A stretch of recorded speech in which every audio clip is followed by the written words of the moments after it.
মহাভারতের অন্যতম অঙ্গ হল শ্রীমদ্ ভগবদ্ গীতা। কুরুক্ষেত্রে যুদ্ধ শুরু হবার ঠিক আগে অর্জুন নিজের আপনজনদের বিরুদ্ধে যুদ্ধ করবেন না বলে ঠিক করে অস্ত্র নামিয়ে রাখেন।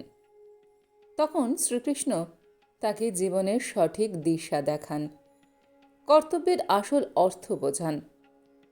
এত হাজার বছর পরেও গীতার বাণী আজও আমাদের জীবনে একইভাবে প্রযোজ্য ও উপযোগী।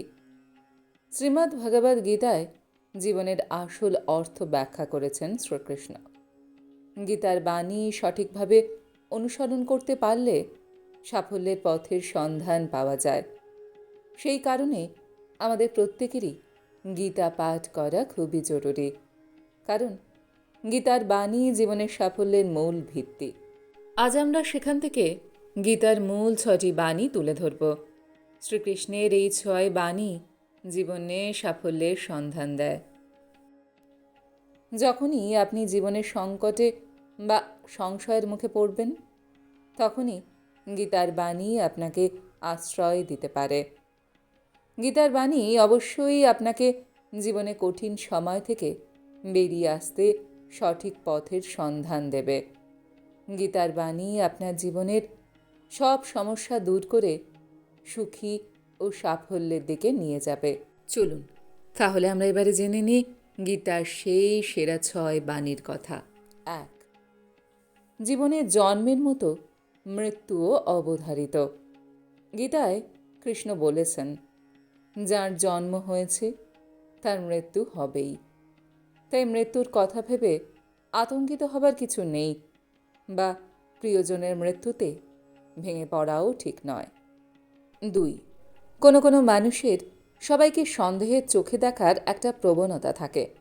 কোনো কারণ ছাড়াই এরা সবাইকে সন্দেহ করেন, কিন্তু যারা অন্যকে সন্দেহ করেন তারা জীবনে কখনো খুশি হতে পারেন না। অন্যকে সন্দেহের চোখে দেখলে সম্পর্কের ভালোবাসা ও পারস্পরিক আস্থা নষ্ট হয়ে যায়। তাই গীতায় শ্রীকৃষ্ণ অকারণ সন্দেহ ত্যাগ করার পরামর্শ দিয়েছেন। 3. ঈশ্বর আপনাকে সব সমস্যা থেকে মুক্ত করতে পারেন।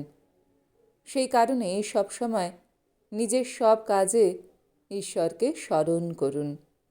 গীতায় শ্রীকৃষ্ণ বলেছেন, যে ব্যক্তি ঈশ্বরের চিন্তা করে জীবন কাটান তিনি মৃত্যুর পর সরাসরি ঈশ্বরের কাছে পৌঁছে যান। 4. আপনি যদি বুদ্ধিমান হন তাহলে নিজের বুদ্ধি কোনো ভালো কাজে ব্যয় করুন।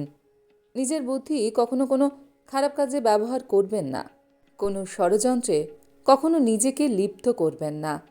স্বার্থহীনভাবে সমাজের ভালোর জন্য কিছু করুন। এর ফলে আপনি সমাজে যেমন মান সম্মান পাবেন, তেমনি নিজের মনে প্রসন্নতা অনুভব করবেন। 5. গীতায় শ্রীকৃষ্ণ অর্জুনকে সব রকম আসক্তি থেকে মুক্ত হবার পরামর্শ দেন। কারোর প্রতি অকারণ মুগ্ধতা কখনোই কাজের কথা নয়। বিশেষ করে নিজের শরীরের প্রতি কোনো রকম টান থাকা ঠিক নয়। এই নশ্বর দেহ একদিন পঞ্চভূতে বিলীন হয়ে যাবে। তাই শরীরের প্রতি কোনো রকম মোহ মায়া রাখবেন না। সব আসক্তি ত্যাগ করে সত্যের পথে এগিয়ে চলুন। 6. লোভ, রাগ ও ঈর্ষা হল আমাদের সবচেয়ে বড় 3 শত্রু। এই 3 শত্রু আমাদের নরকের পথে নিয়ে যায়। সেই কারণে লোভ, রাগ ও ঈর্ষা সম্পূর্ণভাবে ত্যাগ করুন।